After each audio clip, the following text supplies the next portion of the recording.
स्वागत है आपके अपने चैनल सम्राट सीईडी पे। जैसे कि पिछले वाले लेक्चर में हम कंप्रेशन मेंबर का एक क्वेश्चन बता दिए, ठीक है, जिसमें कंप्रेशन मेंबर का स्ट्रेंथ निकालना था। ठीक है, आज हम बात करेंगे।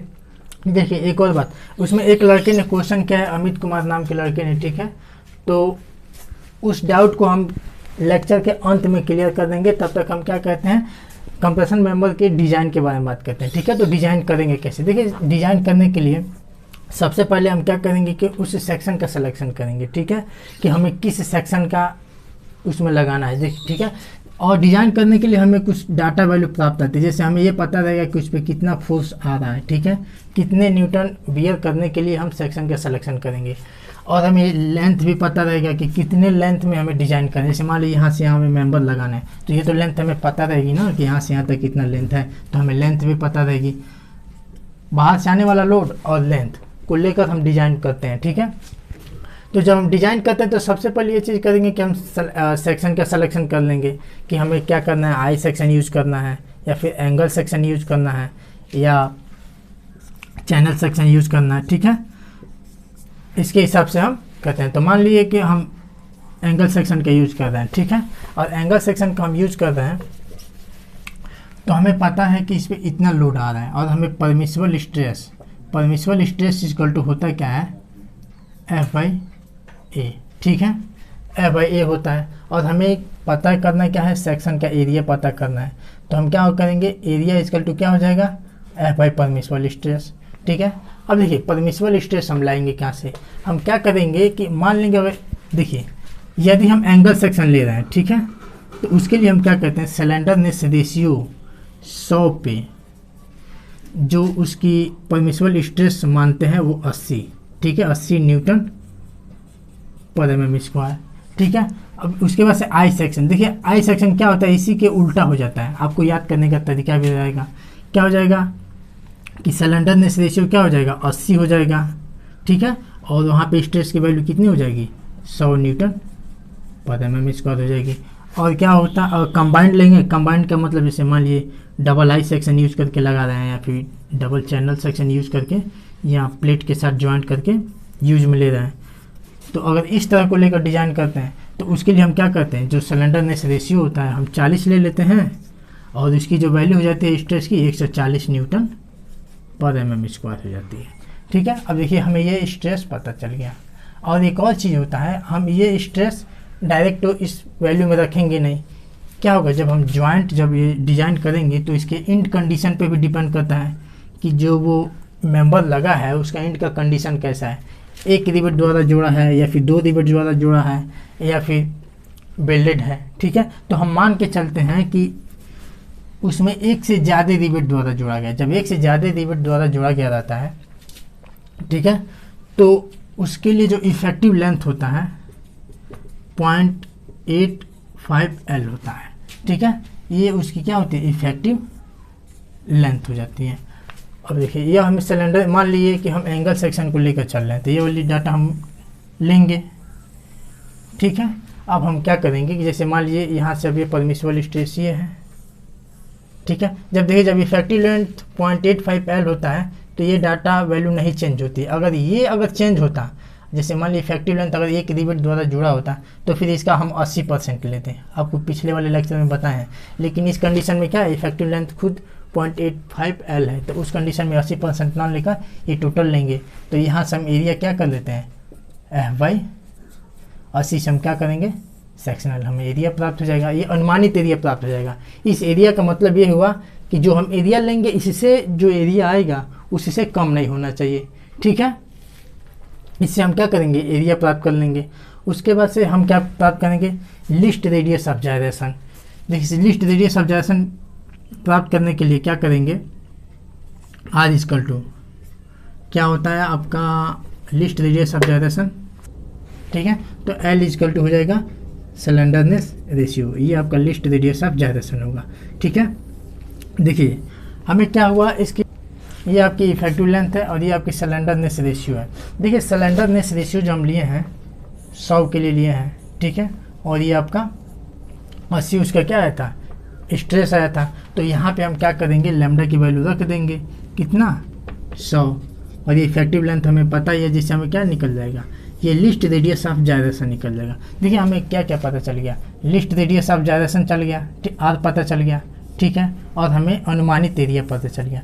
ये दोनों अनुमानित हमें पता चल गया कि हमें इसकी डिज़ाइन करने के लिए इतने का लगभग एरिया और इतने का लगभग क्या लिस्ट रेडियस ऑफ जायरेशन निकालेंगे, ठीक है। तो हम क्या करेंगे, जाएंगे स्टील टेबल में, और स्टील टेबल में जाएंगे तो इस एरिया के लिए हम क्या करेंगे, एक सेक्शन का सिलेक्शन करेंगे, ठीक है, कि इस सेक्शन की ये लेग कितना होगी, ये लेग कितना होगी, और फिर इसकी मोटाई कितना होगी, हमें इससे हम क्या करेंगे, निकाल लेंगे, ठीक है। उसके बाद इसको रब करते हैं, फिर समझाते हैं, ठीक है। तो हमें अनुमानित एरिया हमें पता है। अब हम क्या करेंगे कि बताएं कि अभी क्या वो सेक्शन का सिलेक्शन कर लेंगे, और इससे हम क्या करेंगे, एक्चुअल एरिया ले लेंगे, ठीक है, कि उसका एरिया कितना है, और इसका लिस्ट रेडियस ऑफ जायरेशन जो टेबल में दिया रहेगा वो हमें पता चल गया, मान लीजिए टेबल वाला पता चल गया हमें, ठीक है। अब हम क्या करेंगे, अब इसका एक्चुअल क्या करेंगे, सिलेंडरनेस रेशियो निकालेंगे, lambda equal to L by least radius of gyration, ठीक है। इफेक्टिव लेंथ हमें पता है, लिस्ट रेडियस ऑफ जायरेशन जो टेबल में दिया है उससे उसका मान यहाँ पे रख देंगे, और यहाँ पे क्या हो जाएगा, हमें सिलेंडरनेस रेशियो पता चल जाएगा। जब सिलेंडरनेस रेशियो पता चल जाएगा तो मान लीजिए जो भी सिलेंडरनेस रेशियो आया 1.5 या जो भी आए, ठीक है, जब क्वेश्चन सॉल्व करेंगे तो उसमें जो डाटा आएगी इस सिलेंडरनेस रेशियो के हिसाब से, और हमें ये भी पता रहेगा कि एफ वाई किस एफ वाई का यूज कर रहे हैं, जैसे 250 है या फिर 260 है या 240 है या फिर 230 है। उस टेबल में जाकर जो सिलेंडरनेस रेशियो जो आया रहेगा एक्चुअल वाला, उसके हिसाब से परमिसिबल स्ट्रेस निकाल लेंगे, ठीक है। अब ये परमिसिबल, और एक और चीज़, ये जो सिलेंडरनेस रेशियो निकालेंगे वहीं पे चेकअप कर लेंगे कि जो सिलेंडरनेस रेशियो है वो 180 से ज़्यादा नहीं होना चाहिए, ठीक है। हमें ये पता चल गया, ठीक है। अब हम क्या करेंगे कि परमिसिबल स्ट्रेस पता चल गया और इस सेक्शन का हमें एरिया पता ही है, तो इसमें मल्टीप्लाई ए क्या कर देंगे, इससे हमें क्या चल जाएगा, उसकी स्ट्रेंथ पता चल जाएगी, ठीक है। और जो स्ट्रेंथ पता चलेगी, जो स्ट्रेंथ निकलेगा वो क्या, जो इसके ऊपर लोड आ रहा था उससे ये इसका वैल्यू ज़्यादा होना चाहिए, जिससे ये क्या कर सके, बियर कर सके। और एक और चीज़, एक थिकनेस में भी चेक कर लेते हैं, जो जैसे मान लीजिए ये लेग है, ठीक है, और इसकी जो मोटाई है और इसकी ये जो एक लेंथ है, इसकी जो लेंथ की जो लंबाई है वो क्या लगभग 16t से ज़्यादा नहीं होना चाहिए, ठीक है, उसी से कम ही होना चाहिए, ठीक है। अब देखिए इसी के बेस पे अब हम आपको क्वेश्चंस बता दे रहे हैं, ठीक है। ये क्वेश्चंस बताने से पहले आपको लेसिंग एंड बैटनिंग बता दे रहे हैं, ठीक है। देखिए क्या होता है, जैसे मान लीजिए कि हम सेक्शन का यूज किए, ठीक है, तो हमें क्या होता है कि जब लंबे हो जाती है तो फिर इस पर ये लोड नहीं ले पाता है एक सेक्शन, ठीक है। तो इसको 2 चैनल सेक्शन या फिर आई सेक्शन को क्या कर देते हैं, ऐसे ज्वाइंट कर देते हैं। ज्वाइंट करने के बाद से इसको आपस में ज्वाइंट करना रहता है, तो आपस में ज्वाइंट करने के लिए हम क्या करते हैं, एक लेसिंग लगा देते हैं, जैसे कि ये से इसको ज्वाइंट कर देते हैं, फिर यहाँ से इसको ज्वाइंट कर देते हैं, ऐसे करके ज्वाइंट कर देते हैं। तो ये जो होती है क्या कहलाती है, लेसिंग कहलाती है, ठीक है। ये एक एक लगाए हुए हैं तो ये क्या हो जाएगा, सिंगल लेसिंग हो जाएगा। और देखिए एक एक त्रिभुज बन रहा है, ठीक है।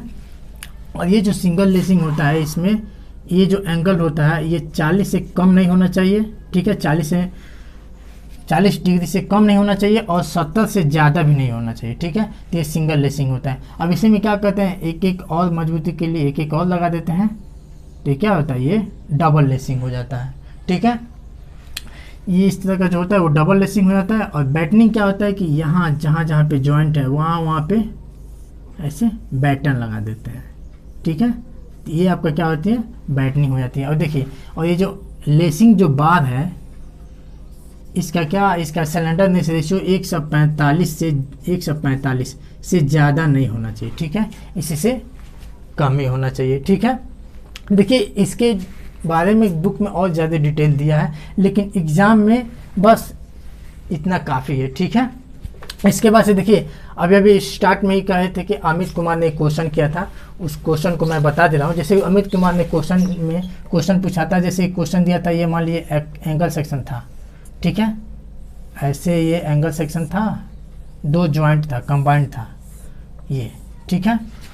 और ये इसका वाई एक्सिस था और ये एक्स एक्सिस था, ठीक है, और देखिए यहाँ पे वाई था। देखिए ये होता I x x moment of inertia x axis पे और वाई एक्सिस पे आई वाई वाई उसमें निकला था, और इसमें जो निकला था ये आई वाई वाई मिनिमम निकला था और ये मैक्स निकला था। तो हम मिनिमम लेते हैं, तो उसके बाद से इसमें हम क्या निकाले थे, लिस्ट रेडियस ऑफ जायरेशन, ठीक है, आर की वैल्यू निकाले थे मिनिमम।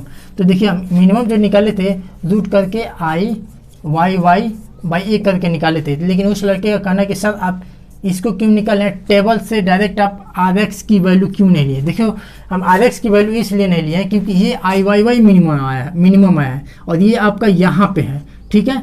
तो जो बुक में जो स्टील टेबल में दिया जाता है वो यहाँ के लिए दिया जाता है, अगर हम यहाँ के लिए मिनिमम ले लेते तो फिर इधर का एरिया ज़्यादा हो जाता। वही अगर ये मिनिमम आया होता आई एक्सेस, तो देखिए इसका ये सेंटर ऑफ पॉइंट है, ये भी सेंटर ऑफ पॉइंट है, एक्स एक्सिस इस दोनों से होकर गुजर रहा है, तो दोनों से जो गुजर कर होता है तो इसके लिए यदि आ जाता है, ये यदि मिनिमम आ जाता है तो इसके लिए जो लिस्ट जायरेशन होता है वो हम टेबल से ले लेते हैं, क्योंकि वहाँ पे जो लिस्ट जायरेशन मिलेगी वो इसके लिए और इसके लिए क्या होगी, सेम होगी, लेकिन इसके लिए सेम नहीं हो पाएगी, ठीक है। तो इसलिए हम क्या किए, ऐसे जब भी कंडीशन आए तो आप क्या कीजिएगा, जो लिस्ट रेडियस आर की वैल्यू होगी वो मिनिमम आप क्या करेंगे, आई वाई वाई निकाल कर और उसके सेक्शनल एरिया से डिवाइड करके आप आर के मिनिमम की वैल्यू निकाल लेंगे, ठीक है। और मिलते हैं अब अगले वीडियो में, थैंक्स।